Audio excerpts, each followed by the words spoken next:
Казуган – одинокий неудачник, который живет один в Японии, у него нет ни друзей, ни семьи. Однажды ночью, возвращаясь домой, он видит, как из супермаркета выбегает толпа людей, а за ними гонится вооруженный грабитель. Когда грабитель с ножом нападает на двух девушек, Казуган бросается на него и сбивает с ног. В итоге он получает ножевое ранение и умирает на месте, не сказав ни слова. Внезапно он открывает глаза и видит, что переродился в другом мире, а горничная, очень взволнованная, говорит, что он был без сознания больше недели.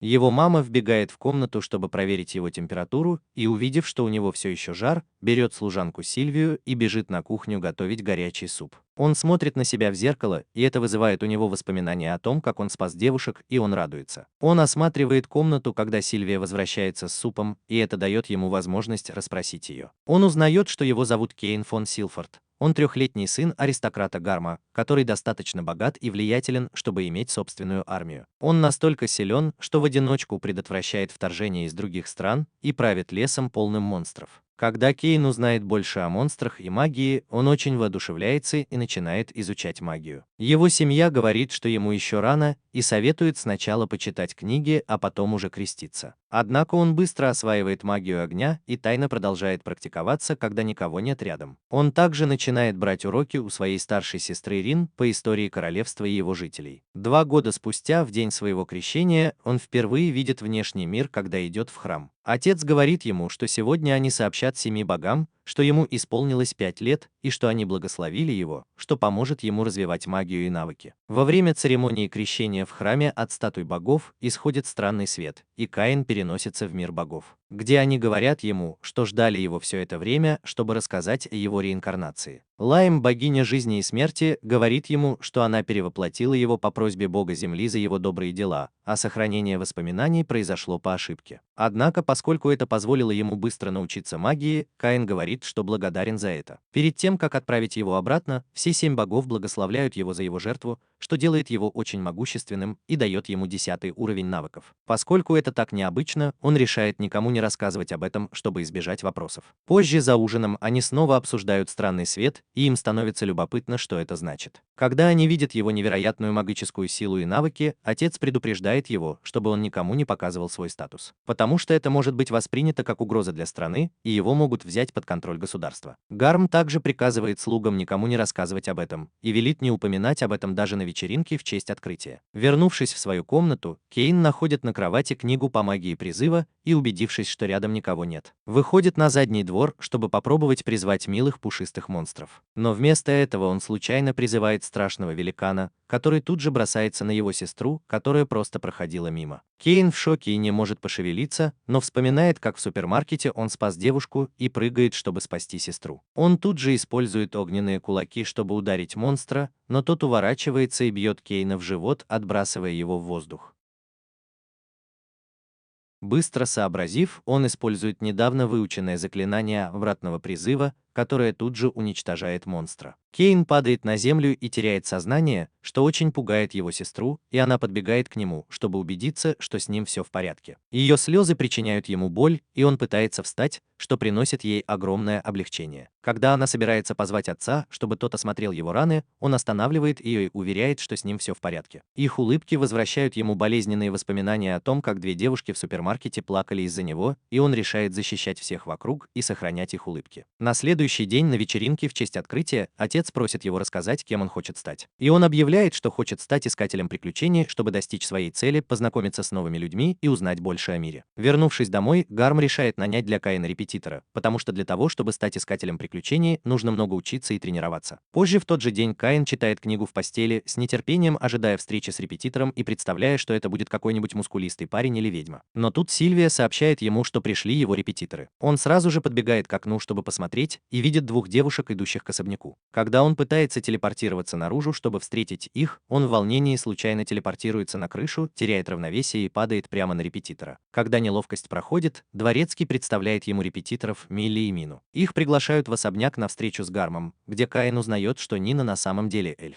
Он никогда раньше не видел эльфов, поэтому это становится для него настоящим сюрпризом. После небольшого разговора репетиторы решают заключить трехлетний контракт, чтобы Каин мог стать искателем приключений. Они начинают с уроков фехтования, и Нина просит его сделать несколько выпадов, чтобы она могла оценить его навыки. Наблюдая за ним, Нина говорит, что он может быть сильнее Милли, что задевает ее самолюбие, и она вызывает его на тренировочный бой. Кейн размахивает деревянным мечом, который Милли удается блокировать, но в то же время его сила и мастерство поражают их, и им трудно поверить, что ему всего 5 лет. Нина догадывается, что он, должно быть, получил благословение бога войны, что подтверждает Кейн, и говорит, что он не должен рассказывать об этом никому, кроме своей семьи. Милли устала от сражений и просит его начать уроки магии с Найной, пока она немного отдохнет. Когда Найна решает начать с основ, Кейн сообщает ей, что он уже выучил основы из книги и демонстрирует свою магию, создавая огненные шары и каменные пули. Найна удивлена, что даже в 5 лет Кейн может использовать магию без заклинаний, хотя для этого нужно много тренироваться. То, что он может управлять всеми стихиями, и то, что его каменные пули разрушают стену, наводит ее на мысль, что он также благословлен богом магии. Пока наставники обсуждают это, Кейн достает свой сундук с предметами и показывает им полотенце, что еще больше их шокирует. Потому что такие сундуки есть только у очень сильных искателей приключений. Когда наставники говорят, что они не могут научить его чему-то новому, потому что он уже намного сильнее их, он просит их вывести его на улицу, чтобы он потренировался в магии, и они соглашаются. Они идут к его отцу и говорят, что если учить его магии среднего уровня в стенах особняка, то он может взорвать его. Гарм неохотно соглашается на условие, что Кейн должен вернуться до заката, не уходить далеко и не использовать магию бездумно. Как только Кейн надевает доспехи, они выходят за городские ворота и идут по широкой пустой равнине, где он может практиковаться в магии, не подвергая никого опасности. Когда Нина приказывает ему атаковать камень магии, он случайно вызывает мощную огненную стену, которая отбрасывает его наставников и оставляет воронку в земле. Но даже после этого он совсем не устал, что еще больше шокирует наставников, ведь это значит, что у него огромная магическая сила. Внезапно наставники слышат шорох в кустах и просят Кейна вести себя тихо. Пока они ждут, из кустов выпрыгивает кролик-убийца и бросается на Милли, которая тут же достает меч и отбивает его в сторону. Кролик приземляется на лапы и бежит к Кейну, но тот уворачивается и стреляет в него воздушными пулями, сбивая с ног одним выстрелом.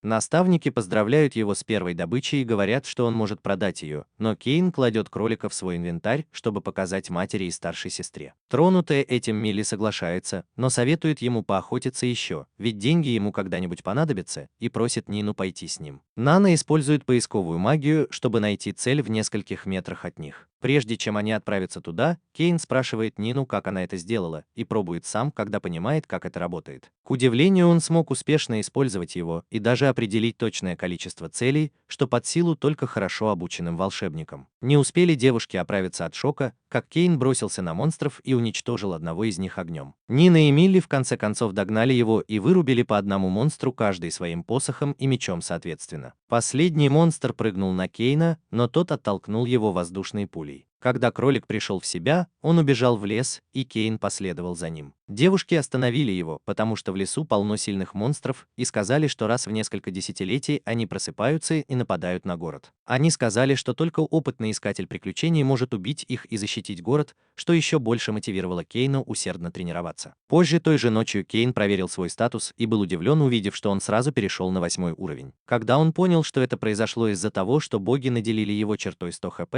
он решил, что боги хотят его убить, и проклял их за то, что они разрушили его планы отправиться в путешествие и повеселиться в этом мире. На следующий день он был в замешательстве, когда учителя отправили его тренироваться в сторону, противоположную городским воротам. Милли ответила, что он легко справится с гораздо более сильным монстром, и поэтому они отправились в гильдию, чтобы получить информацию о монстрах в городе. Кейн заинтригован, потому что все это похоже на сюжет из легкого романа, и он с воодушевлением идет в приемную вместе со своими наставниками, чтобы узнать больше о своей судьбе.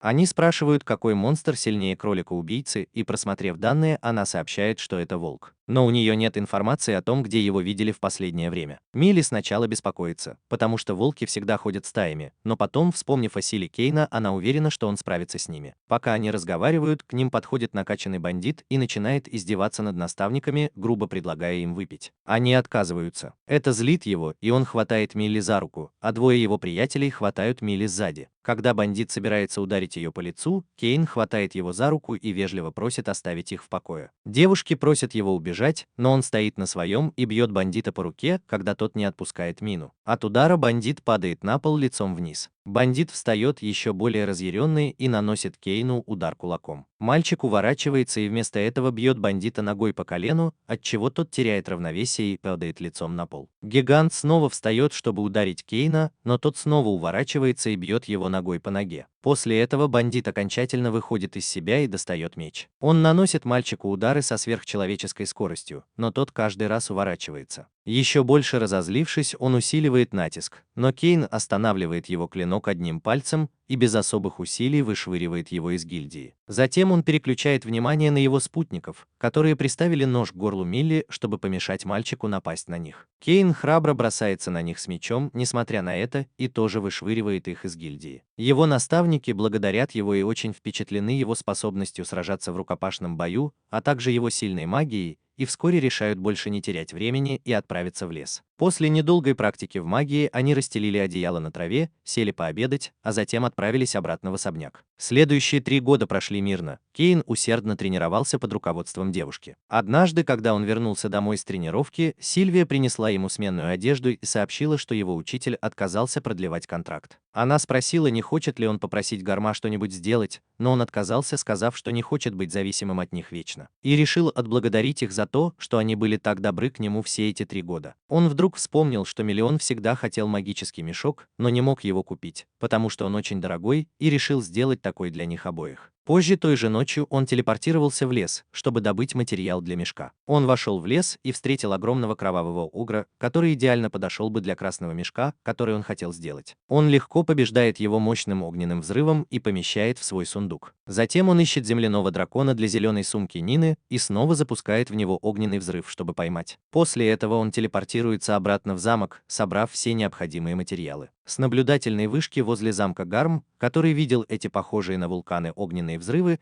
поднимает тревогу о вторжении монстров. И армия во главе с Гармом отправляется в сторону, откуда был взрыв. Это вызывает панику среди мирных жителей, которые начинают молиться. По пути армия обнаруживает огромный кратер в лесу, образовавшийся в результате взрыва, и встречает на месте своего информатора, который говорит, что не видел никаких монстров, хотя искал их очень долго. Как только Гарм задумывается о том, кто устроил взрывы, он замечает в кратере платок Кейна и злится на сына за то, что тот вызвал ненужную панику. На следующий день, в их последний день вместе, девочки видят, как Кейн легко расправляется с волчьей стаей воздушными пулями, и тут их охватывает грусть. Когда Кейн ловит всех волков в свой сундук, он объявляет, что на сегодня закончил, и учителя подходят к нему попрощаться. Он благодарит их за все и достает из сундука волшебные сумки, которые сделал для них, и отдает им. Когда он говорит, что сделал сумки сам, победив монстров, девочки сначала не могут ничего сказать, потому что победить монстров могут только группы ранга А. Они были в шоке от того, что сумка оказалась больше, чем они ожидали, и поняли, что это предмет национального достояния. Перед тем, как расстаться, учителя пообещали ему, что всегда будут на связи. В течение следующих нескольких лет Кейн путешествовал один и однажды встретил гигантского красного дракона. Дракон набросился на него, чтобы укусить, но Кейн увернулся и вонзил меч ему в голову. Дракон рухнул на землю, и мальчика отбросило в сторону от удара. Придя в себя, он проверил, жив ли дракон, и удивился, что победил такого сильного противника. Его характеристики поразили его. Через 2 года он отправился в столицу со своей семьей, чтобы получить статус дворянина, через который должны пройти все сыновья знати. Рин с нетерпением ждал начала учебы в столице, а Кейн мог пойти в школу только в 12 лет. Он решил помочь стражникам и использовал магию поиска, чтобы разведать обстановку. Он почувствовал, что на их пути идет бой, и предупредил отца, что монстров больше, чем людей. Гарм отправил нескольких стражников на помощь, но поскольку они не успевали, Кейн решил присоединиться к ним. Он выпрыгнул из кареты и использовал магию ветра, чтобы поспешить на место битвы. На месте битвы Кейн увидел, что больше 50 диких кабанов нападают на карету принцессы, и все ее стражники, кроме одного, были повержены. Когда монстр бросается на последнего стражника, Кейн прыгает на крышу кареты и убивает монстра воздушным лезвием, а затем врывается в бой. Он убивает одного монстра за другим, стреляя в них воздушными пулями. Затем он взлетает в воздух, разрезает одного из самых крупных монстров и оглядывается, чтобы увидеть, что еще 3 монстра приближаются к стражнику. Понимая, что они слишком близко к стражнику, чтобы он мог использовать магию, не причинив вреда человеку. Кейн достает меч из своего инвентаря и бросается на монстров, атакуя их сзади. Затем он обращает внимание на босса монстров. Босс пытается раздавить его своей лапой, но Кейн уворачивается, высоко подпрыгивает и поджигает монстра своим мечом, прежде чем ударить его по голове. Монстр разрублен пополам и исчезает, но когда Кейн подходит к стражнику, чтобы поговорить с ним, тот пугается и просит Кейна остаться на месте. Как только Кейн представляется, чтобы успокоить стражника, появляются охранники Гарма и удивляются, увидев Кейна и кучу мертвых монстров вокруг. В этот момент стражник принцессы падает на землю, и Кейн спешит помочь ему. Он использует магию исцеления, чтобы залечить раны стражника и всех поверженных охранников, и просит его отдохнуть и поесть, чтобы восстановиться. Поскольку все остальные охранники уже мертвы, Кейн кладет их в свой инвентарь, чтобы забрать домой. Надоело смотреть аниме на телефоне или ноутбуке. Я только что обновил свой опыт просмотра аниме с маленького монитора до невероятного 130-дюймового экрана с этим потрясающим мини-проектором. Это как личный кинотеатр. В нем есть встроенные приложения, такие как YouTube, Crunchyroll, Netflix. Это мечта любого любителя аниме. Так чего же ты ждешь? Перейди по ссылке ниже, чтобы узнать больше, и используй промокод ANIMA, чтобы получить скидку 20% на свой первый заказ. Возвращаемся к видео. Гарм появляется на месте происшествия и, увидев ужасную картину, просит своих охранников рассказать ему подробности. Осматриваясь, он замечает герб на карете герцога и собирается проверить, все ли в порядке с пассажирами, но тут из кареты выходит принцесса страны. Принцесса Тел и мисс Силк, дочь герцога. Пока они знакомятся, Тел теряет сознание от пережитого потрясения. Кейн быстро использует свою расслабляющую магию, чтобы успокоить девушек, и они чувствуют себя так, словно находятся в саду полном роз, и все их боли и усталость исчезают. Затем Кейн убирает свою магию, возвращая девушек к реальности, и они, полные сил и воодушевленные мальчиком, начинают с ним разговаривать. Они узнают, что он тоже едет на свой дебют, и приглашают его поехать с ними, затаскивают его в карету, потому что рядом с ним они чувствуют себя в безопасности. Кейн умоляет своего потрясенного отца спасти его от их когтей, но они успешно затаскивают его в карету и уезжают. Время пролетело незаметно, пока девушки болтали с Кейном, и вскоре они добрались до города Ренома, где решили остановиться на денек. Когда они приехали в Реному, Кейн попытался сбежать от девушек и отдохнуть, но они настояли на том, чтобы остаться вместе, чтобы он мог защитить их от нападения монстров или ночных кошмаров. Кейн неохотно согласился, и они втроем поселились в одной комнате, где девушки сдвинули свои кровати как можно ближе к Кейну. На следующее утро, когда они снова отправились в путь, Кейн был очень сонным, потому что из-за того, что две девушки спали с ним в одной кровати, он не мог уснуть. Через несколько дней пути они добрались до столицы. Когда они сошли с корабля перед Королевским дворцом, помощник капитана Королевской гвардии Дайм фон Газард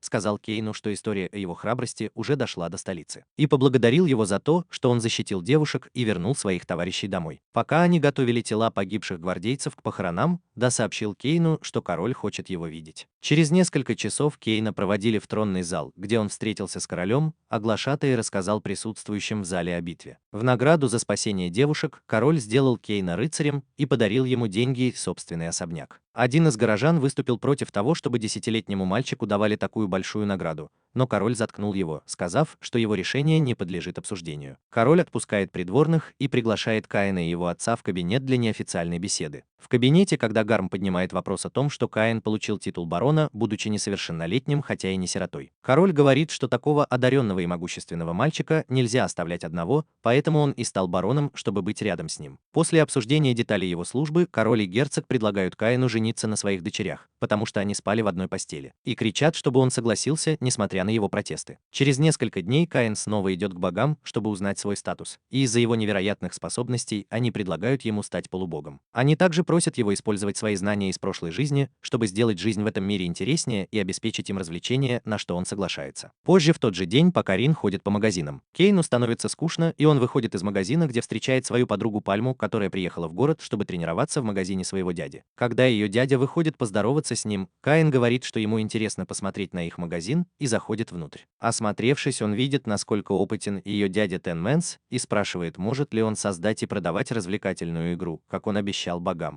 Объяснив ему, что это за игра, он вкладывает в нее деньги и выходит из магазина, где сталкивается с разъяренной Рин, о которой совсем забыл. Позже, когда он уже был у сестры, в комнату вошла служанка и передала ему записку от Тименса, в которой тот просил его зайти в лавку. Когда он пришел, Тименс показал ему прототип доски и трости, и ему понравилось, как это выглядит. Он показал, как играть на этом инструменте, и увидев это, лавочник был уверен, что инструмент будет хорошо продаваться. Кейн посоветовал ему сделать две разные версии для обычных людей и для знати, и дал ему больше денег, чтобы помочь ему начать производство. Когда все было готово, Гемнес предложил им подписать договор и показал показать его богу торговли, чтобы никто, кроме них, не мог производить такой же товар в течение 3 лет. Прототип исчез, что означало, что договор вступил в силу, и они решили начать продажи через месяц. Он заказал один роскошный набор, чтобы подарить его королевской семье, и отправился в свой особняк. Как только он вошел, его тут же выпроводили, потому что церемония должна была вот-вот начаться. Перед тем, как войти в церемониальный зал, отец предупредил его, чтобы он был начеку. Когда они шли по залу, Кейн заметил Корзина, дворянина, который выступал против его титула вместе со своим сыном. Кейн решил не обращать на них внимания, и в конце концов он и его семья столкнулись с герцогом и Шелком,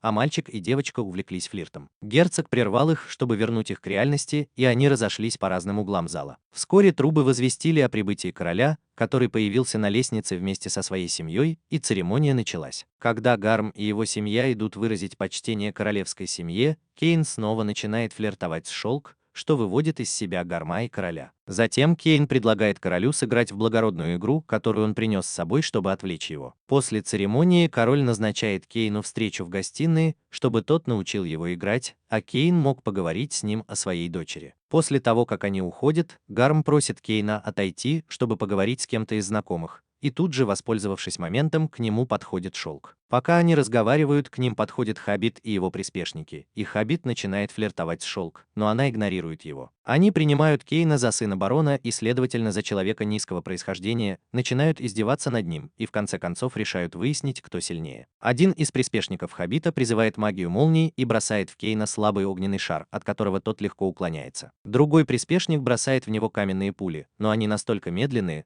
что Кейн легко уходит от них в сторону. Когда они собираются напасть на него снова, Шелк прерывает их и ставит на место, сказав, кто такой Кейн на самом деле. Испугавшись, мальчики кланяются ему и убегают. Шелк хитро спрашивает Кейна о свидании, и в этот момент в сад выходит Телс, чтобы узнать, что произошло. Телс слышит о свидании и обещает Кейну, что он его получит, но король, который внезапно появляется на лужайке, подслушивает их разговор. Кейн в ужасе, что король снова будет его ругать за то, что он воспитывает его дочь, но девочки, не обращая на это внимания, прижимаются к нему, еще больше расстраивая короля. Позже в гостиной главный министр короля вручает Кейну ключи и карту к его новому особняку. Он сообщает, что король не присоединится к ним сегодня, потому что он так хотел поиграть с мальчиком, что министру пришлось проследить, чтобы он не мешал и выполнял свои обязанности. Кейн облегченно вздыхает, когда герцог врывается в комнату, чтобы поймать мальчика до того, как он уйдет, и они могли бы поиграть вместе. В конце концов, несколько придворных выстраиваются в очередь, чтобы поиграть с ним. Закончив играть, он идет по карте, чтобы посмотреть на свой новый особняк, и доходит до ветхого заброшенного дома. Молясь, чтобы там не было привидений, он поворачивает ключ, открывает дверь и заходит внутрь, чтобы осмотреть дом.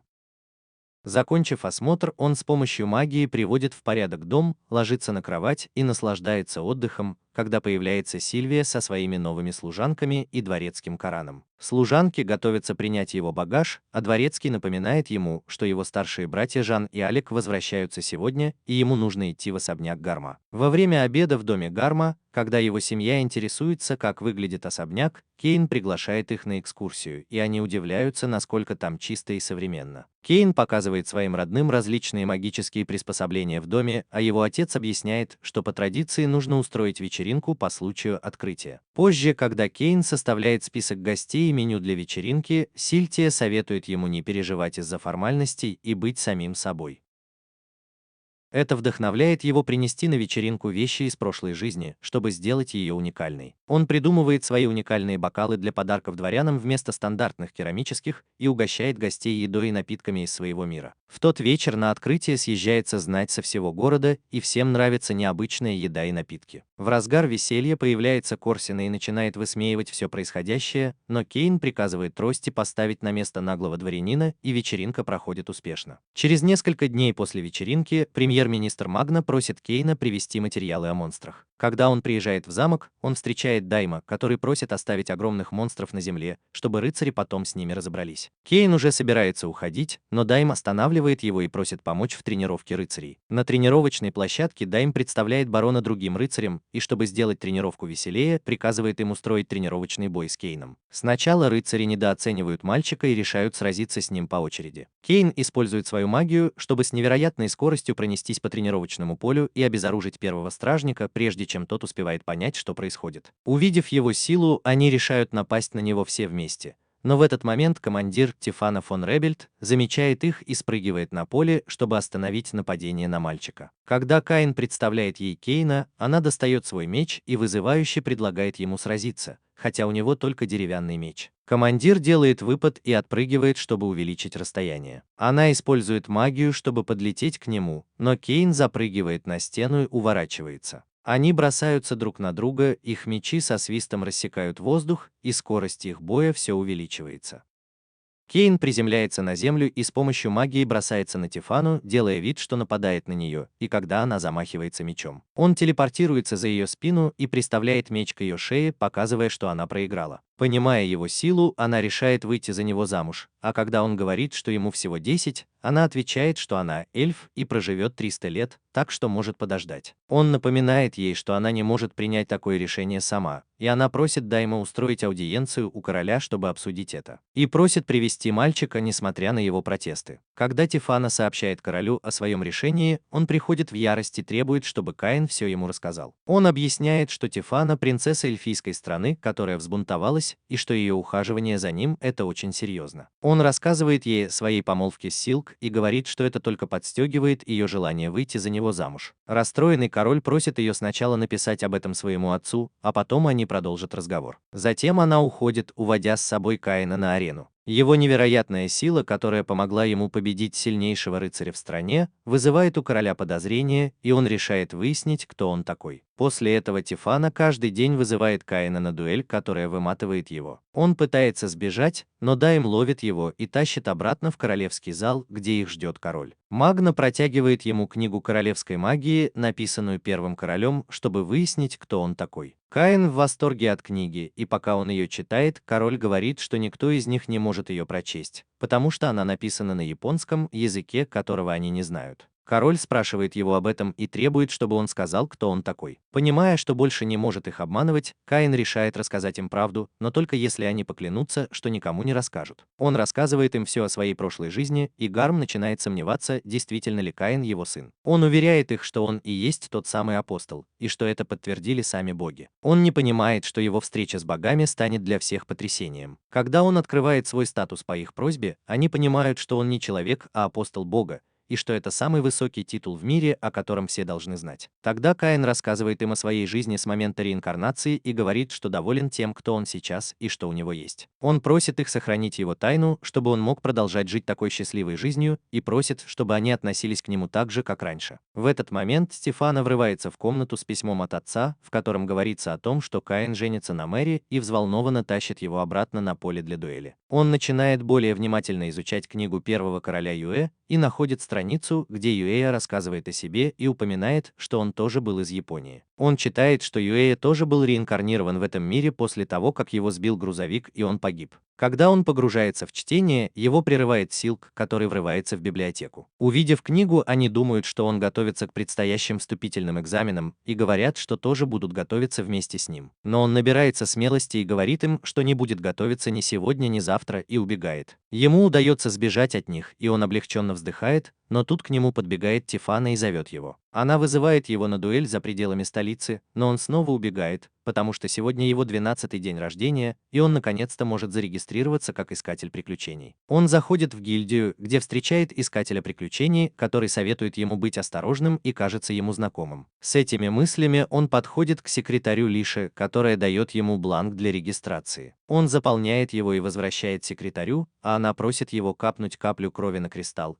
Это часть процедуры. Она объясняет, что капля крови поможет зарегистрировать его ману в гильдейской карточке и вручает ему только что полученную карточку. Это напоминает ему о его учителях, и он думает, как у них дела сейчас. Лиша отвлекает его от этих мыслей и говорит, что он может зайти в любое время, если у него будут вопросы. Пока она разговаривает с ним, к ней подходит группа грубых искателей приключений и пытается уговорить ее пойти с ними. Кейн разочарованно смотрит на них, и это злит их, один из них пинает его, но он исчезает, и мужчина падает. Это приводит в ярость двух других мужчин, и один из них бьет его кулаком, но он снова исчезает, телепортировавшись за его спину. Когда здоровяк теряет равновесие и падает лицом вниз, лидер приходит в еще большую ярость и приказывает своим спутникам напасть на него. Когда они оба бросились к нему, он отступил в сторону, и они врезались друг в друга и упали. В тот момент, когда главарь собирался вытащить свой меч, авантюрист по имени Клод, который был здесь раньше, подошел и спугнул их. Когда Лиша и Кейн поблагодарили его, он сказал, что чувствует силу мальчика, поэтому остановил их ради их же блага, и не нужно его благодарить. Он впечатлен Кейном и приглашает его выпить, где хвалит его технику и расспрашивает о тренировках. Он рассказывает ему о своих наставниках, и они пьют за него и его будущее. После глотка Кейн спрашивает Клода о его прозвище «Ледяное пламя», и тот отвечает, что поскольку он использует огненный меч, а его жена Ледяной, их команда так и называется. Он говорит мальчику, что ему нужно искать таких товарищей, которым он сможет доверять и с которыми сможет работать, чтобы быстро подняться по карьерной лестнице, как он сам. Он говорит, что хоть он и авантюрист ранга А, есть и более высокие ранги, например, ранг С, который есть у короля. Пока они разговаривают, кто-то бьет Клода по голове деревянным посохом, и, обернувшись, он видит свою жену Лену. Когда он представляет ее мальчику и просит присоединиться к разговору, она просит его перестать тратить время и пойти с ней готовиться к заданию, которое он сам принял. Кейн прерывает их и представляется Лене, а она просит его быть осторожным, потому что вокруг много хулиганов, и обещает, что он может позвонить ей, если у него возникнут проблемы. Клод вмешивается в разговор и нахваливает парня, пока тот пьет, но тут она снова бьет его по голове и просит перестать пить, потому что он хочет остаться в живых. А потом за ухо вытаскивает его из бара. Кейн возвращается в гильдию, чтобы посмотреть доступные задания, но находит только скучные, например, по очистке рун и переноске вещей. Пока он просматривает доску с заданиями, его взгляд падает на просьбу победить гоблинов в Восточном лесу, где награда зависит от количества убитых. Он воодушевляется, принимает задание и выбегает из гильдии, направляясь в лес. Внезапно на улице появляется Тифа. Она бежит к нему и спрашивает, не хочет ли он присоединиться к тренировкам за пределами столицы. Когда Кейн говорит ей, что не может, потому что у него первое задание, она предлагает пойти с ним. Она поручает Дайму тренировку, хватает Кейна, который пытается убежать, и тащит его за собой. Она ведет его в Восточный лес и дальше, чтобы найти гоблинов, а он использует магию поиска, чтобы разведать окрестности. Тифа вне себя от радости и без раздумий бросается в сторону гоблинов и просит Кейна догнать ее. В конце концов они добираются до места, где на земле разбросаны бочки с выпивкой и едой, а также раненые торговцы, которых, должно быть, и оставили гоблины. Тут она замечает вдалеке орду гоблинов, и как только показывает их Кейну, они бросаются к ним, что пугает гоблинов. Кейн использует исцеляющую магию, чтобы помочь торговцам, а командир обнажает меч и прыгает, нанося удар по шее гоблина. Она побеждает всех гоблинов, но из кустов появляется еще больше, и Кейн усиливает ее магию, чтобы она могла справиться с таким количеством существ. Она бросается на огромную группу, одним взмахом меча рассекает их на куски, а затем прыгает и разрубает пополам их босса. Но как только она празднует победу, на место сражения прибегает стая зеленых ящериц, и Кейн приказывает Тифане увести мужчину в безопасное место и доверить ему сражение с ними. Когда они уходят, Кейн обращает свое внимание на ящериц и запускает в них световой шар, чтобы полностью ослепить их, продолжая атаковать. Через несколько минут Милли и Нана натыкаются на кратер, оставшийся после магии Кейна, и удивляются, что вокруг нет монстров, несмотря на информацию о зеленых ящерицах. Нана поворачивается, чтобы уйти, а Милли пытается остановить ее, но в итоге ей ничего не остается, кроме как пойти домой. Вернувшись из леса, Кейн снова появляется в гильдии и спрашивает у администратора, можно ли ему убить зеленых ящериц, не выполняя задание. Она удивляется и объясняет, что это задание ранга D, если выполнять его в одиночку, и рада, что с ним все в порядке. Когда он говорит ей, что их было 30, она еще больше удивляется и бежит к главе гильдии, чтобы сообщить ему об этом необычном случае. Глава гильдии просит привести мальчика к нему. Когда мальчик заходит в кабинет, он представляется как Седрик и говорит, что он временно замещает главу гильдии, пока тот занят на собрании. Глава гильдии сразу же предполагает, что мальчик совершил какое-то мошенничество, убив монстров, но Лиша пытается остановить его, ведь у них нет никаких доказательств. Седрик говорит, что поскольку он простолюдин, как ясно из его имени в реестре, он не может ему доверять, ведь простолюдины часто занимаются такими вещами ради награды. Когда Кейн пытается возразить, он затыкает мальчика и предупреждает, что его членство в гильдии будет аннулировано из-за такого поведения. Он не обращает внимания на мольбы Лиши и говорит, что его решение окончательное, и просит мальчика уйти. Кейн очень расстроен, когда в комнату заходит глава гильдии, чтобы узнать, из-за чего весь шум. Глава гильдии рассказывает ему, что говорит мальчик, и это забавляет мастера. Он смеется над тем, что Седрик ничего не знает, и зовет свою гостью, Тифану, которая говорит, что она пришла пришла обсудить дальнейшие меры против гоблинов и зеленых ящериц. Мастер рассказывает Седрику о личности и силе мальчика, а Кейн добавляет, что он не указал свой титул в анкете, чтобы избежать особого отношения. Он также говорит, что нашел своего брата, и Кейн становится его будущим шурином. Седрик сразу же извиняется и просит прощения. Он прощает Седрика и спрашивает мастера, можно ли принять зеленых ящериц, на что тот отвечает утвердительно и просит Алисию отвезти его в хранилище. Мастер также думает о повышении Кейна,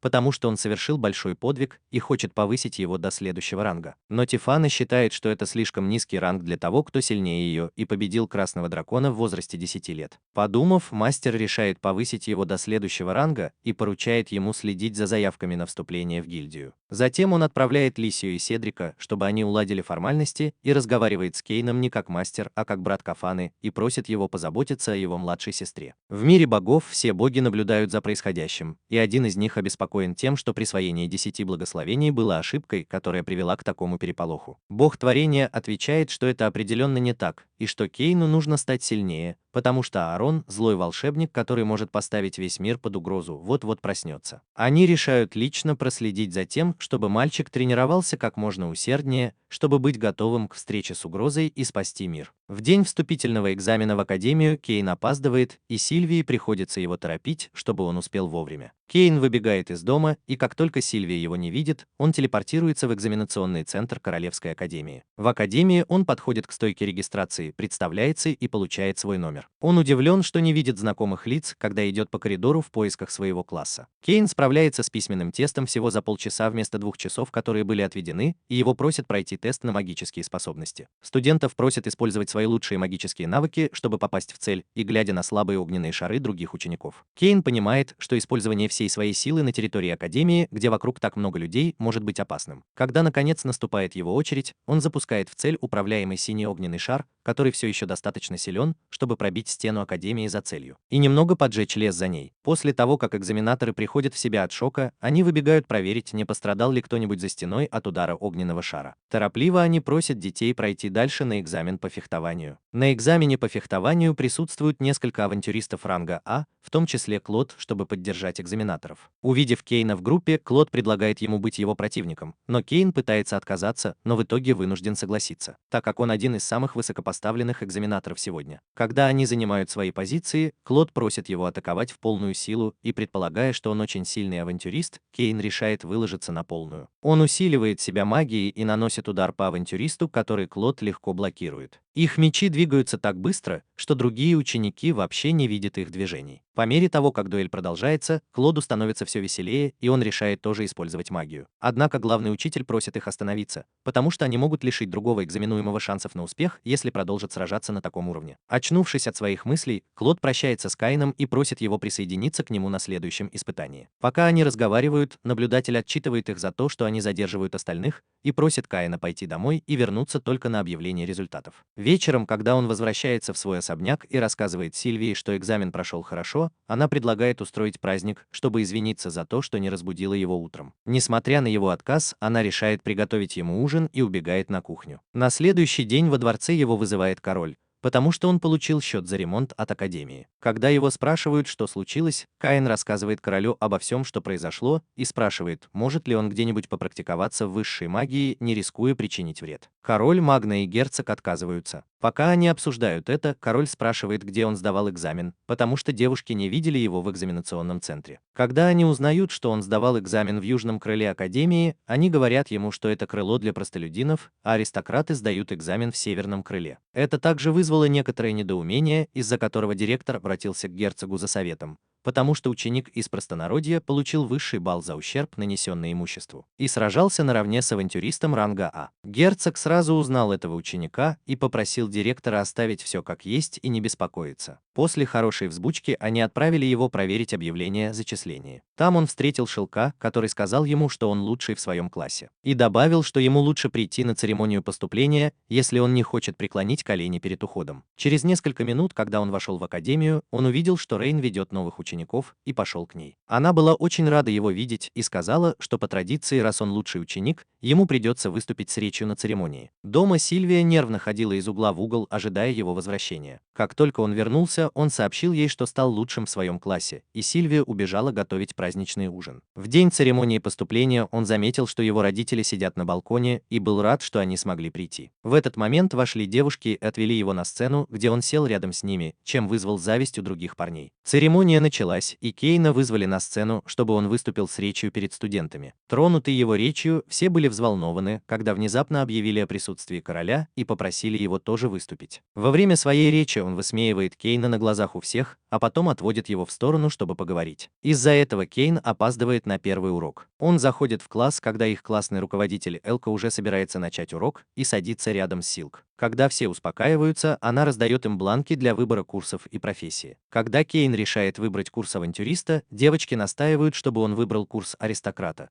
потому что ему еще многому нужно научиться. Взглянув на его грустное лицо, они убеждают его, что он может выбрать курс авантюриста в качестве дополнительного. Когда он понимает, что может выбрать больше одного курса, он решает записаться на курсы аристократа, авантюриста, магии и магических инструментов. Телус выбирает курс домоводства в качестве дополнительного, а Силк – курс коммерции. После урока, когда Кейн выходит из класса, он замечает Хоббита и его приспешников, которые издеваются над Палмой за то, что она учится в классе для аристократов. Он подходит к ним и говорит, чтобы они отстали, потому что они не имеют права командовать в этой школе, где все равны. Когда парни спрашивают его, почему он заступается за простолюдинку, он представляет ее как свою подругу и говорит, что ему все равно, простолюдинка она или аристократка. Хэвок злится и угрожает ему, что попросит отца разрушить дом простолюдина, и это слышит Силк, которая присоединяется к разговору. Парни уже напуганы, когда появляется Телос и угрожает пожаловаться ее отцу. Хоббит и его прихвостни тут же падают перед ними на колени и извиняются, но они просят его извиниться перед Палмой, что он и делает, а потом убегает. Палма благодарит его и радуется, что они с Каином учатся в одной школе и хотела бы, чтобы они были в одном классе. Каин просит ее не волноваться и обещает, что если ей что-то понадобится, он будет на связи. Это заставляет его девушек ревновать, и они заставляют его встать на колени и уводят Палму поговорить. Каин не слышит, о чем они говорят, но похоже, они поладили, и это его беспокоит, потому что он уверен, что над ним будут издеваться. Вдруг он слышит, как его зовет чей-то голос, и его просят подойти на минутку. Он пытается понять, откуда доносится голос, но никого не видит, а голос просит его прийти в библиотеку. Мальчик телепортируется в библиотеку и видит мужчину, который стоит спиной к двери и наливает себе кофе. Удивленный тем, что в этом мире есть кофе, Кейн спрашивает, кто он такой, и мужчина отвечает, что ждал его, и говорит, что знает его настоящую личность из прошлой жизни. Таинственный мужчина просит его успокоиться и говорит, что боги рассказали ему о мальчике.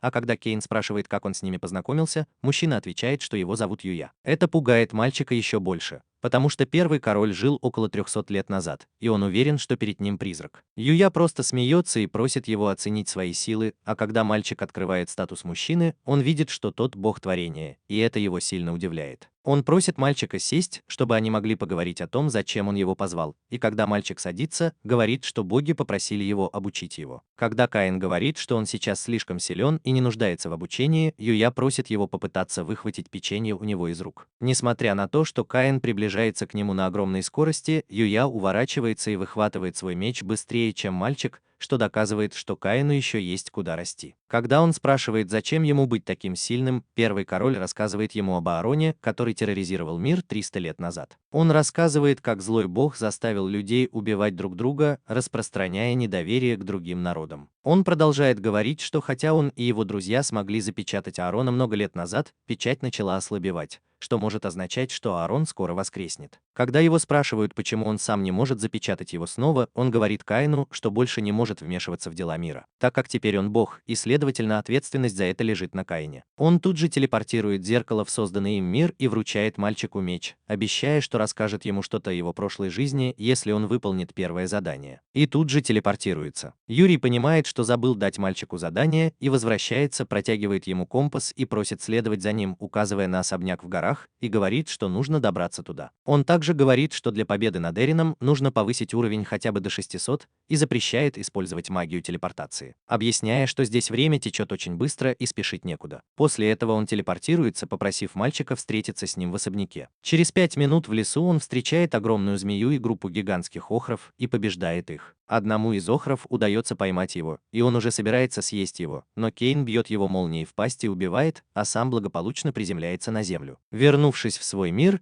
Сильвия бежит к двери, услышав стук, думая, что это Кейн вернулся после целого дня отсутствия, но открыв дверь, она видит принцесс и их охрану. Они говорят, что пришли проведать Кейна, и сначала беспокоятся, когда узнают о его исчезновении, но потом успокаиваются, ведь это Кейн, и решают подождать его в особняке. В другом мире прошел месяц, и Кейн так устал, что ложится на землю и начинает терять надежду выбраться из леса.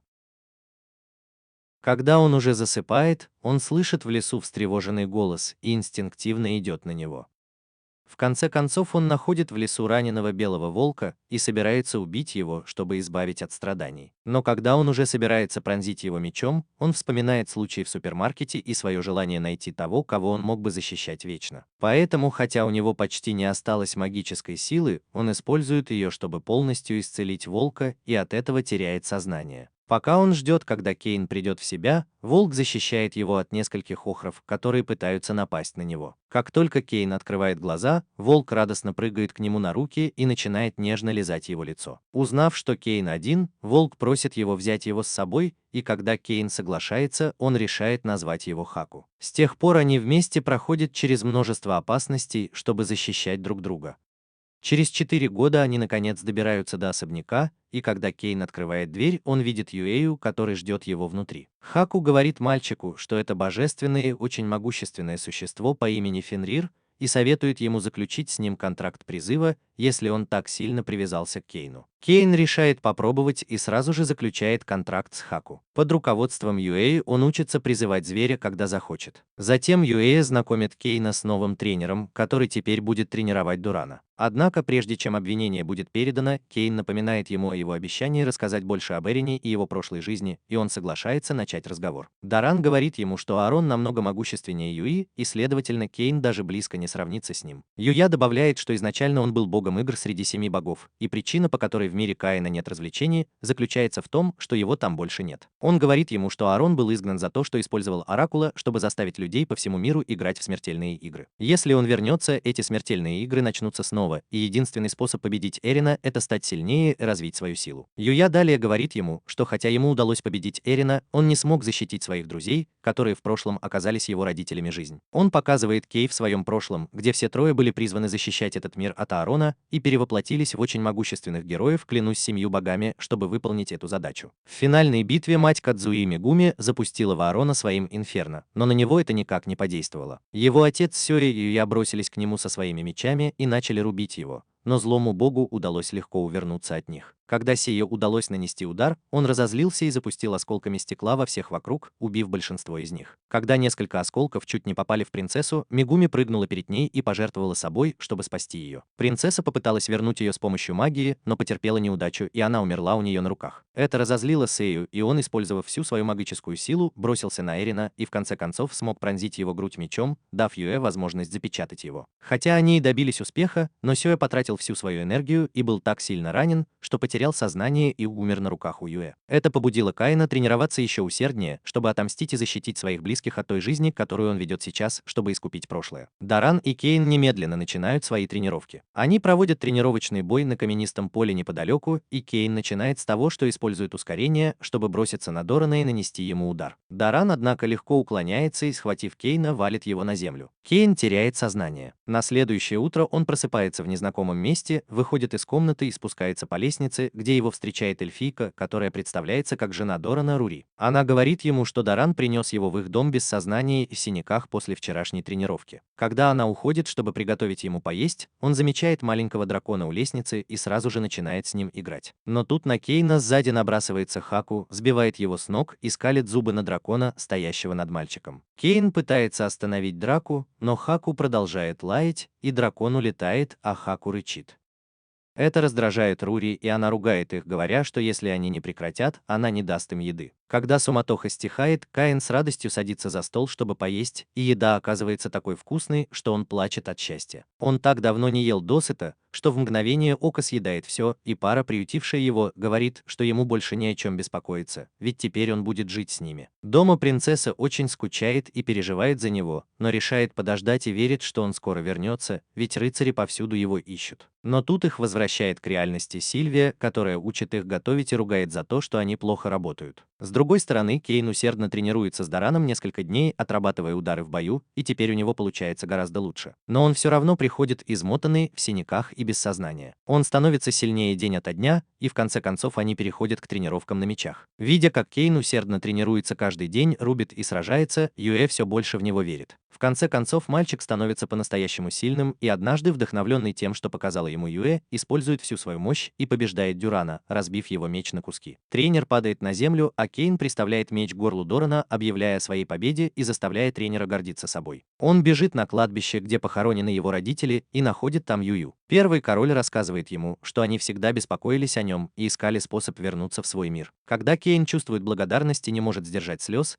Юя благодарит его за усердные тренировки и защиту, а также за то, что он отомстил за всех. И достает печенье, которое Кейну удается схватить, и это заставляет Юю улыбнуться. Он предлагает Кейну немного отдохнуть, но тот говорит, что ему нужно как можно скорее вернуться в свой мир, и убегает. Юя останавливает его и напоминает, что за 5 лет, проведенных здесь, он сильно повзрослел, и это будет странно и непонятно для людей в его мире, ведь там прошло всего 5 дней. Затем он использует магию, чтобы обратить процесс старения вспять, и просит Кейна взять с собой Хаку. В этот момент появляется Доран и представляет ему дракона-ребенка Джина, с которым он тоже заключает контракт. Кейн собирается телепортироваться обратно в свой мир, но Юя дает ему меч и просит его приходить в гости в любое время. Когда он исчезает, оба тренера с нежностью вспоминают его, и Доран признается, что он уверен, что однажды Кейн станет сильнее их. На что Юя соглашается, говоря, что это очевидно, ведь ему есть кого защищать, и что его любят и оберегают окружающие. Когда Кейн возвращается в свой особняк, Сильвия и принцессы радостно плачут и бегут его встречать. Он извиняется за то, что заставил их так сильно волноваться, и они говорят, что всегда верили, что он вернется. Они рассказывают о своих кулинарных приключениях и показывают ему печенье, которое испекли для него, потому что Сильвия сказала, что он любит это блюдо. Он начинает плакать от счастья и съедает все до последней крошки, наслаждаясь тем, что вернулся домой. Отдохнув, он идет к королю и рассказывает ему о своих приключениях и о новом мире, который создал первый король. Затем он добавляет, что показал им катану, которую ему дала Юэ,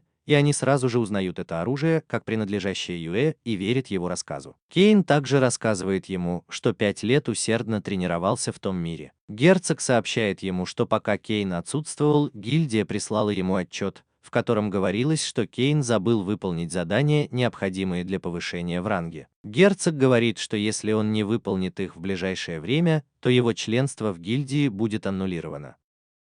Он также говорит, что Тифани было очень одиноко без их ежедневных тренировочных боев. Кейн извиняется, говоря, что Академия загрузила его работой, на что мастер отвечает, что он должен выполнить задание, чтобы сохранить свое членство. Он уточняет, что Кейну нужно немедленно принять это задание, и когда мальчик соглашается, просит его разобраться с бандитами. Он передает детали о группе из 10 человек, направляющихся в столицу с территории Грассии.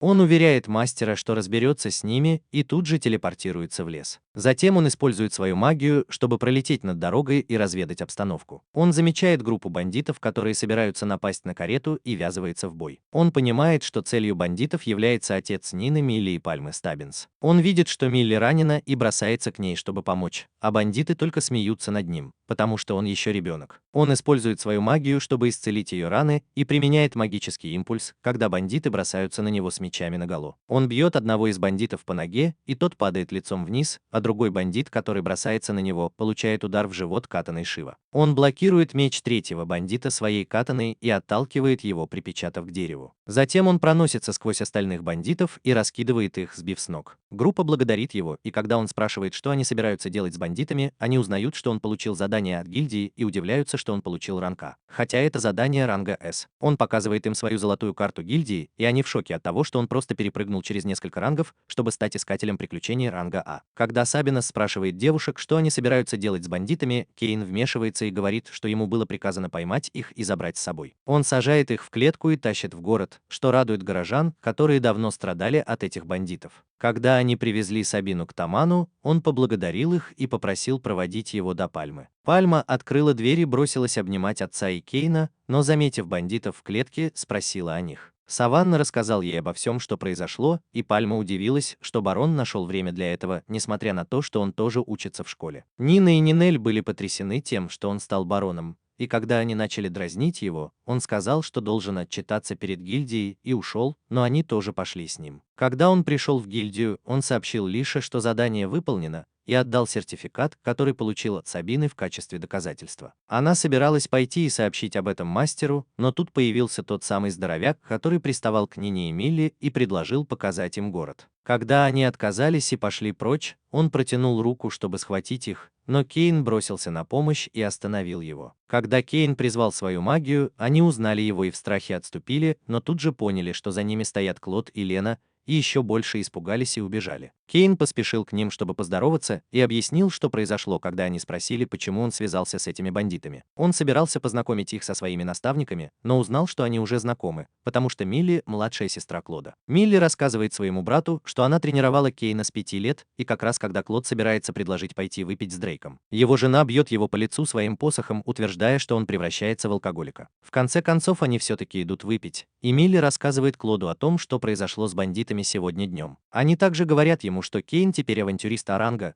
что сначала шокирует его, но потом он вспоминает, насколько силен его друг, и все становится на свои места. Он добавляет, что Кейн смог не отставать от него во время экзамена, шокируя девушек, которые добавляют, что он теперь еще и барон. Если Фейнман решит перестать говорить, как будто барона нет в комнате, спросите его, в чем секрет его силы. Но вас снова отвлекает Лена, которая узнает, что он может создавать магические сумки уровня национального достояния, и просит его об этом. Лена засыпает посреди разговора из-за выпивки, и когда Клод поднимает ее и говорит, что с ней все будет в порядке завтра. Мальчик вспоминает, что у него уроки, и убегает домой, потому что уже поздно. Пока взрослые обсуждают Кейна, Лития выходит с обеспокоенным видом и говорит, что авантюрист, который должен был вести занятия завтра, ранен, поэтому она срочно ищет замену. Клод просит ее рассказать ему больше о вакансии и предлагает заменить преподавателя на 1 день от имени группы. На следующий день в школе начинается урок магии Кейна, и его преподавательница просит учеников потренироваться в использовании той магии, которая у них лучше всего получается. Кейн очень рад продемонстрировать свои успехи в магии с Юйой,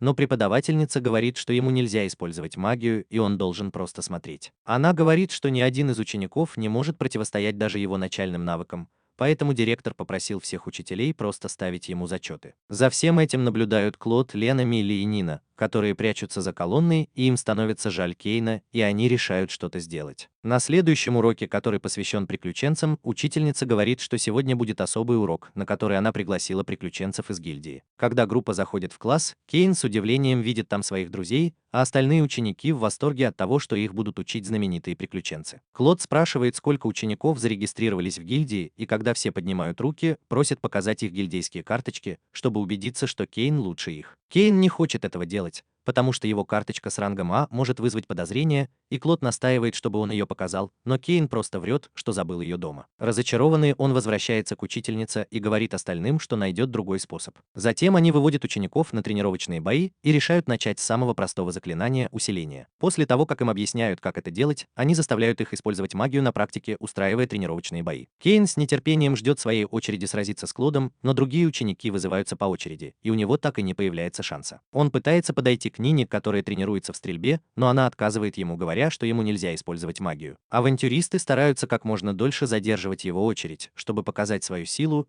и Кейн становится героем класса, когда побеждает их. После нескольких часов ожидания, наконец, Кейну выпадает шанс сразиться с Клодом, но как только они начинают бой, учитель прерывает их, сообщая, что занятие окончено. Клод извиняется за то, что неправильно рассчитал время, и говорит, что они продолжат бой в следующий раз. Однако учитель сообщает, что вы пока не будете приглашать авантюристов, потому что у вас нет на это средств после того, как мальчик во время экзамена разрушил большую часть имущества. Той же ночью Кейн отправляется в лес возле своего родного города Грация и начинает беспорядочно стрелять стрелять огненными шарами и рубить монстров направо и налево, чтобы выплеснуть свой гнев на Клода. Он устраивает огромный столб огня в лесу, который пугает охранников на сторожевой башне, которые думают, что это король демонов. Стражники во главе с Гармом отправляются туда, и история повторяется: Гарм находит в кратере платок Кейна. В столице король получает сообщение от Гарма о короле демонов и вызывает Кейна, чтобы обсудить план действий. Когда они решают объявить международный розыск и начать сотрудничать с другими странами, Каин отказывается, и это заставляет короля думать, что он что-то скрывает. Под давлением мальчик наконец рассказывает, что произошло на самом деле, и после этого они больше не хотят иметь с ним дело. Тем временем в темной пещере просыпается огромный дракон,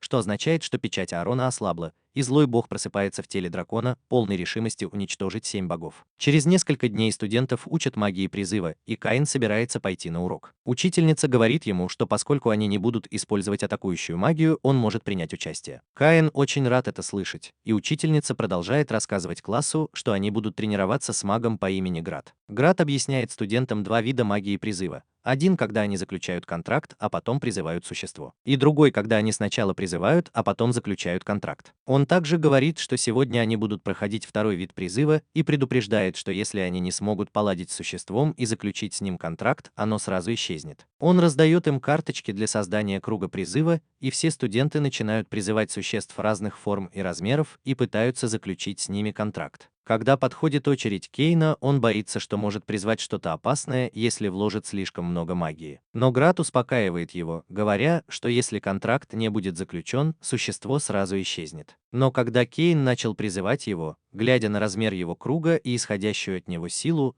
Град попытался остановить его.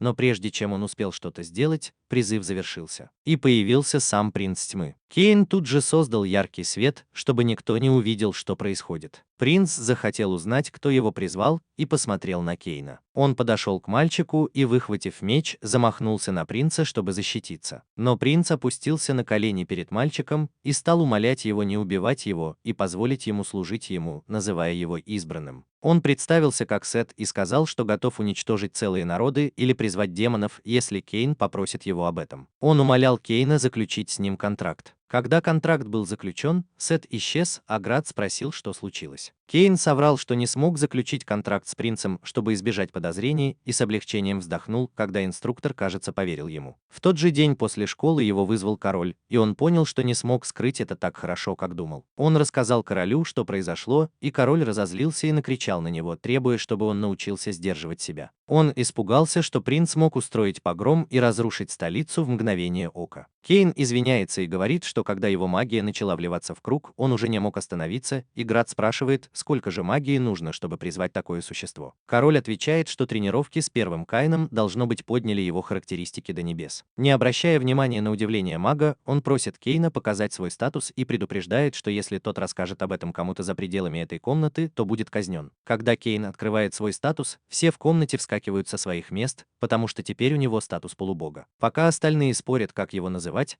король спрашивает, собирается ли он уничтожить королевство или весь мир. Кейн уверяет его, что у него нет таких планов, и просит обращаться с ним так же, как и раньше. Король соглашается, но добавляет, что если Кейн попросит, он без вопросов отдаст ему свое королевство. Оправившись от шока, он говорит, что хочет сделать Кейна виконтом и дать ему собственный город недалеко от столицы. Если Кейн справится, король тут же объявит о помолвке. Он добавляет, что это окончательное решение, и что это послужит Кейну тренировкой для защиты всей страны. Вернувшись домой, Кейн рассказывает об этом Сильвии, которая очень рада и решает устроить праздничный ужин, но тут входит Корин с ужасными новостями. Он сообщает, что Джин и Гарсия получили срочное сообщение о нападении монстров в лесу. Он спешит домой, чтобы встретиться со своим братом, который рад его видеть. Брат рассказывает, что за последние несколько месяцев число нападений монстров на искателей приключений резко возросло. Он отправил отряд высокопоставленных искателей приключений, чтобы выяснить, что происходит, но они вернулись ни с чем и сказали, что число монстров безумно выросло. И все они стали очень агрессивными. Он также говорит, что просил отца отправить в Гарсию через гильдию более опытных искателей приключений, но ничего не вышло,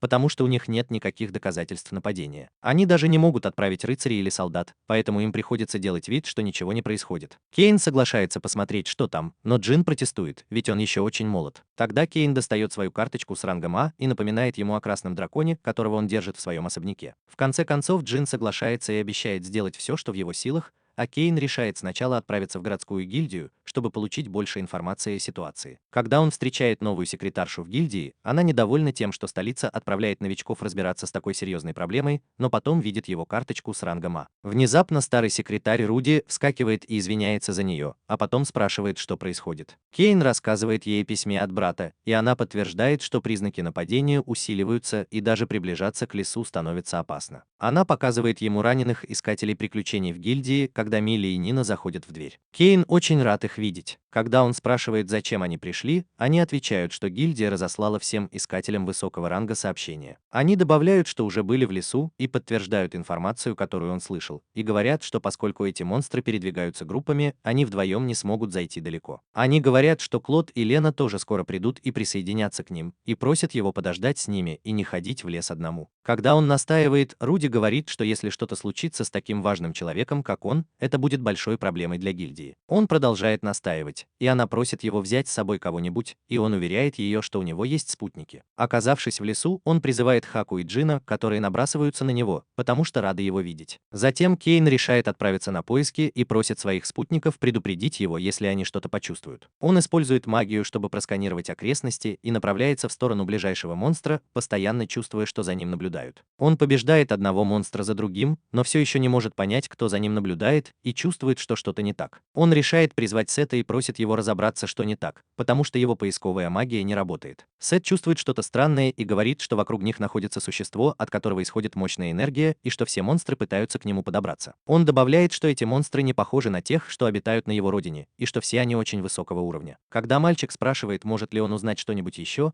Сет вызывает своего подчиненного, который специализируется на расследованиях, Далмацию. Когда появляется Далмация, он рассказывает Каину, что когда-то был одним из 4 небесных королей, а теперь использует свои навыки следователя для Сета. Каин просит Далмацию немедленно отправиться в лес на расследование, и Далмация посылает своих подчиненных. Пока они ждут, Каин и его спутники побеждают разных сильных монстров, с которыми сталкиваются, легко их уничтожая. Каин говорит, что вернется, как только сообщит жителям города о происходящем, и телепортируется вместе с трупами убитых монстров. Вернувшись в город, он показывает монстров авантюристам, которые утверждают, что никогда раньше не видели таких монстров. В это время появляются Клод и Лена. Они смотрят на ужасающих монстров и соглашаются, что их нужно остановить, прежде чем они войдут в город. Каин предупреждает их, что в глубине леса есть еще более опасные монстры, и поэтому нужно усилить охрану. Тем временем в лесу Далмация чувствует, что что-то из потустороннего мира пытается запугать их и предостерегает от приближения. Сет воспринимает это как вызов и просит Далмацию снова использовать свои боевые навыки, потому что они собираются войти в лес. Когда Аарон чувствует, что они приближаются, он становится более бдительным, потому что они не похожи на последователей богов. Но он все равно приходит в ярость и в ответ выпускает своих монстров на свободу. Сет замечает это и тут же телепортируется обратно в город, как раз когда стражники поднимают тревогу и сообщают Каину, что нападение началось и монстры движутся к городу. Каин быстро соображает и отправляет Руди в особняк Джина, чтобы сообщить ему об этом, просит Клода и Лену собрать всех искателей приключений и не дать монстрам проникнуть в город. А сам решает отправиться в лес вместе со своими спутниками. Когда он уже собирается уходить, появляется Тифана на своей лошади и говорит ему, что Гарм запросил экстренную помощь и что ее армия находится всего в нескольких милях от города. Она предлагает пойти с ним в лес, но он просит ее остаться и возглавить защитников города и защитить его жителей. Когда она уверяет его, что так и сделает, Сет и Кейн со всех ног бегут в лес. Тем временем в лесу Далмация парит в воздухе и с помощью магии легко расправляется с драконами. В этот момент позади него появляется дракон, но как только он собирается напасть, его убивает Каин, который вовремя появляется и сжигает его своим пламенем. Сет сообщает Каину, что Аарон находится за деревьями, которые видны с утеса, на котором они стоят,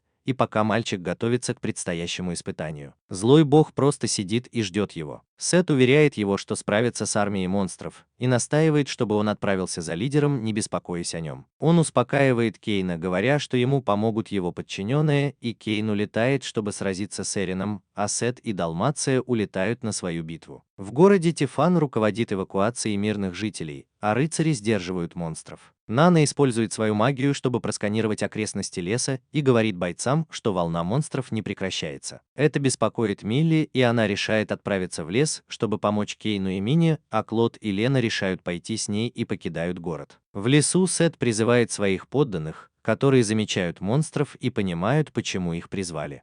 Они удивляются, что Сет защищает город по чьей-то просьбе, но тут с неба спускается Далмация и говорит, что человек, которому они помогают, заключил контракт с Сетом. Сет прерывает его, говоря, что сейчас не время для объяснений, и приказывает им вступить в бой. Темные существа пролетают над ордами монстров и стреляют в них лазерами, убивая их. Тем временем Кейн все еще ищет Аарона и случайно выпускает свой адский огонь, чтобы выманить его. Когда одна из его волн магии достигает входа в пещеру, в него летит ответный магический заряд. Кейн снова выпускает свой адский огонь, чтобы встретить его на полпути, и успешно отражает атаку. Когда дым рассеивается, он видит огромного дракона, лежащего на земле, и понимает, что это Аарон. Когда он спрашивает, действительно ли это Аарон, злой бог отвечает, что только одна часть его возродилась, и поэтому ему пришлось позаимствовать тело дракона. Аарон тут же выпускает изо рта огонь, который порождает еще больше монстров, и когда Каин просит его остановиться, он говорит, что не может прекратить игру, чтобы посмотреть, всех ли людей сожрали его монстры, и вместо этого выпускает еще больше монстров. Каин, который находится в воздухе, запускает огненный шар в землю, чтобы сжечь монстров, как только они появятся. В другой части леса Клод замечает людей, парящих в воздухе, и сообщает об этом остальным, которые с удивлением наблюдают за происходящим. Нина догадывается, что это друзья Кейна, и сразу же осматривается, но понимает, что они не смогут добраться до этих людей, потому что к ним приближается множество монстров. Они переходят в боевой режим, и брат с сестрой решают разобраться с теми, кто впереди. Они достают мечи и бросаются на монстров, которые появляются, и разрубают их пополам. В глубине леса Аарон все больше злится на Каина, потому что его глаза напоминают ему о родителях, которые его заточили. Это заставляет его изменить свое решение медленно убивать героев, заставляя их страдать, и вместо этого он хочет убить его сразу. Он запускает в него очень сильный огненный шар, но Каин уклоняется, и шар попадает в землю, сжигая всех монстров, которые там были, за один раз. Не успел Каин оправиться от удара, как Аарон снова атакует его, и Каину едва удается увернуться. Он прыгает на землю. Как только полубог приземляется, он запускает в дракона огненный шар и взлетает, чтобы не попасть под его вес. Когда он смотрит вниз на злого бога, то видит, что хотя его тело и ослабло, магия Найрина не подействовала. Не успевает он собраться с мыслями, как дракон запускает в него с земли огненный шар, который отбрасывает Каина в сторону. Тем временем Милли и команда используют мечи, заряженные магией, чтобы рубить бесконечных монстров, и держатся из последних сил, думая о том, что будут пить после битвы. На другой стороне леса Каин и дракон приходят в себя, и дракон начинает гоняться за Каином в воздухе, выпуская в него огненные шары через каждые 2 шага. Каин внезапно оборачивается и призывает Хаку и Джина, которые набрасываются на дракона и сбивают его с ног. Аарон тут же начинает стрелять в существ огнем, но они уворачиваются, прыгая из стороны в сторону. Это злит бога, и он бьет хвостом по монстрам, сбрасывая их со скалы. Они теряют сознание. Отряд искателей приключений начинает уставать от битвы, и Нина едва держится на ногах, несмотря на то, что потеряла всю свою магическую силу. Лена подбегает, чтобы поддержать ее, а Милли и Клод продолжают рубить монстров, пока Клод пытается их подбодрить. Когда чудовище нападает на Клода, Нина использует остатки своей магии, чтобы отбросить его и убить. Клод на секунду оборачивается, чтобы проверить, как там девушка, и в этот момент на него набрасывается монстр. Клод едва успевает отразить удар мечом. В этот момент в монстра вонзаются копья, и он погибает. Тифана подъезжает к ним на лошади, сбивает монстра, который нападает на Милли, и тот падает прямо перед ними. Она сообщает, что привела подкрепление, и уверяет, что город в безопасности. Она берет на себя командование вороной, но Клод отказывается отпускать ее одну и вызывается сражаться вместе с ней и своей сестрой. Тем временем дракон выпускает огненный шар, который попадает в Хаку и Джинна. Кейн бросается к ним и создает магический щит, чтобы защитить их. Аарон, еще больше разозлившись, говорит, что Кейн ведет себя как послушная собачка богов. Кейн отвечает, что боги здесь ни при чем, и он просто хочет защитить улыбки своих близких. Он снова сосредотачивается на своей цели и использует ту же магию, что и его отец много лет назад, чтобы одолеть Аарона. Он выпускает мощный огненный луч. Бог приходит в себя и успевает отразить атаку, прежде чем луч Кейна попадает в него. Они оба вкладывают всю свою мощь в атаке, и в конце концов от удара в небо поднимается столб света. Хаку и Джин кусают героя за ногу, пытаясь остановить его, а Сет и Далмация появляются после того, как увидели свет, чтобы посмотреть, что произошло. И приводят Кейна, вышел из своего транса. Когда он успокаивается и осматривается вокруг, он замечает, что уничтожил большую часть леса. Он начинает искать черного дракона, но его товарищи успокаивают его, давая понять, что ему успешно удалось остановить нападение. Они сказали ему, что монстр отступил в лес после того, как их предводитель пал, и теперь город в безопасности. Обрадованный тем, что опасность миновала, он бежит обратно к своим друзьям, которые радуются, что он в безопасности. Стеф и Далмация возвращаются домой, для них большая честь служить такому великому человеку, как Кейн, в то время как герои и его друзья обнимаются, переполненные счастьем от того, что он смог защитить все их улыбки. Однако король немедленно вызывает его в столицу и расспрашивает о столбе света, который был виден даже из его дворца. Он говорит ему, что местные жители думали, что боги спустились на землю, и это привело к хаосу. Мальчик объясняет, что произошло, и говорит ему, что дракон был настолько силен, что ему пришлось использовать магию уровня императора, и приносит извинения. Его также просят объяснить, почему человек, которого видели парящим в воздухе, использовал магию. Он сыт по горло Каином и спрашивает Магну, может ли он уже отказаться от трона, на что министр возражает. На следующий день он официально объявляет Каина виконтом Дарентале, и когда Тифана узнает об этом, она очень волнуется. Она говорит ему, что Даренталь – одна из самых опасных территорий, где гильдия запугивает всех, и все дворяне, которых туда отправляли, сбежали оттуда. Тело собирается пойти к отцу, чтобы выразить протест, но Каин останавливает ее и признается, что ему очень интересно оказаться в гуще событий и построить город с нуля. Вскоре Каин отправляется в Даренталь и поселяется там. По прибытии на него нападает гильдия под предлогом приветственного пира, но Каин легко побеждает их и в процессе сильно повреждает арену. Затем он идет в ресторан, чтобы поесть и отдохнуть, где видит, как двое посетителей издеваются над официанткой. Это его раздражает, и он выгоняет их, за что его арестовывают стражники. Пока он наслаждается чаем в саду, закутавшись в шелк и полотенце, и рассказывает об этом Силе и Теле, внезапно появляется Сет, весь в синяках. Он говорит, что его жена узнала о его измене и выгнала его, и просит Каина помочь ему. В этот момент появляется его жена Лафон, хватает его за ухо и извиняется перед Каином. Когда она спрашивает Каина, что он думает о ее муже, виконт отвечает, что думать о другой женщине, когда он женат на такой несравненной красавице, непростительно. После того, как девушки накричали на принца, его жена предупреждает Каина, что если он когда-нибудь сделает что-то, из-за чего эти девушки будут плакать, то ему не поздоровится.